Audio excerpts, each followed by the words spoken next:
മണൽ നഗരത്തിൽ ഫ്ളാറ്റിൽ പുറം ലോകം അറിയാതെ കഴിഞ്ഞ 10 വർഷങ്ങൾ. ഒടുവിൽ നിയമക്കുരുക്കുകൾ അഴിഞ്ഞ് അവർ നാട്ടിലേക്ക് മടങ്ങി.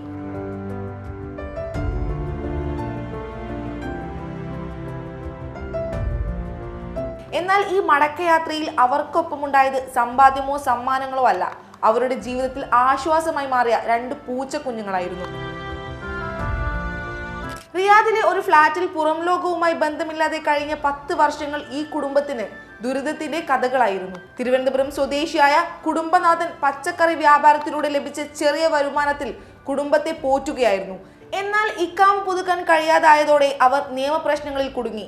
ഭാര്യയും 3 മക്കളും ചേർന്ന കുടുംബം വർഷങ്ങളോളം ഭയത്തിന്റെ നിഴലിൽ ജീവിക്കേണ്ടി വന്നു. 5 വർഷത്തോളം വീട്ടിൽ നിന്നിറങ്ങാതെ വെളിച്ചവും പുറം കാറ്റും പോലും കാണാതെ കഴിയേണ്ടി വന്ന കുട്ടികളുടെ ലോകം ഒടുവിൽ പൂച്ചകളിലേക്ക് ചുരുങ്ങി. വിദ്യാഭ്യാസം മുടങ്ങിയതും സാമൂഹിക ഇടപെടലുകൾ ഇല്ലാതായതും ഇവരെ മാനസികമായി തളർത്തി. ആ ഏകാന്തതയിൽ അവർക്ക് ആശ്വാസമായി മാറിയത് വീട്ടിലെത്തിച്ചേർന്ന പൂച്ചകളായിരുന്നു. സാമൂഹിക പ്രവർത്തകരുടെ ഇടപെടലോടെ നാട്ടിലേക്ക് മടങ്ങാനുള്ള അവസരം ലഭിച്ചപ്പോഴും പൂച്ചകളെ വിട്ടു പോകാൻ കുട്ടികൾ തയ്യാറായില്ല. പൂച്ചകളെ കൂടെ കൂട്ടാതെ പോകില്ല എന്ന ഉറച്ച നിലപാടിൽ അവർ ഭക്ഷണം പോലും ഉപേക്ഷിച്ചു. ഒടുവിൽ ഡാരിൽ, മെർലി എന്നീ പൂച്ചക്കുഞ്ഞുങ്ങളെ ഒപ്പമെടുക്കാൻ തീരുമാനമായി. റിയാദിലെ പ്രവാസി സമൂഹം കൈകോർത്തപ്പോൾ വിമാന ടിക്കറ്റുകളും മറ്റു ചെലവുകളും കണ്ടെത്താൻ സാധിച്ചു. യാത്രയുടെ അവസാന നിമിഷങ്ങളിൽ ഉണ്ടായ ബുദ്ധിമുട്ടുകളെയും അവർ ഒറ്റക്കെട്ടായി മറികടന്നു. ഒടുവിൽ അമ്മയും 3 മക്കളും പൂച്ചകളുമൊത്ത് നാട്ടിലെത്തി.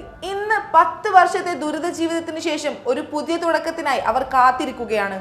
മുടങ്ങിയ വിദ്യാഭ്യാസം വീണ്ടും ആരംഭിക്കാനും സാധാരണ ജീവിതത്തിലേക്ക് മടങ്ങാനും ശ്രമങ്ങൾ പുരോഗമിക്കുകയാണ്. 25 വയസ്സുകാരനായ മകനും 20ഉം 16ഉം വയസ്സുള്ള പെൺകുട്ടികളും 10 വർഷത്തെ ക്ലേശം നിറഞ്ഞ ജീവിതത്തിനു ശേഷം ഒരു പുതിയ ജീവിതം സ്വപ്നം കാണുകയാണ്. സ്വന്തമായി വീടില്ലാത്തതിനാൽ ബന്ധുവീട്ടിലാണ് താമസം. സാമ്പത്തിക കേസുകൾ നിലനിൽക്കുന്നതിനാൽ പിതാവിന് ഇപ്പോൾ നാട്ടിലെത്താൻ സാധിച്ചിട്ടില്ല.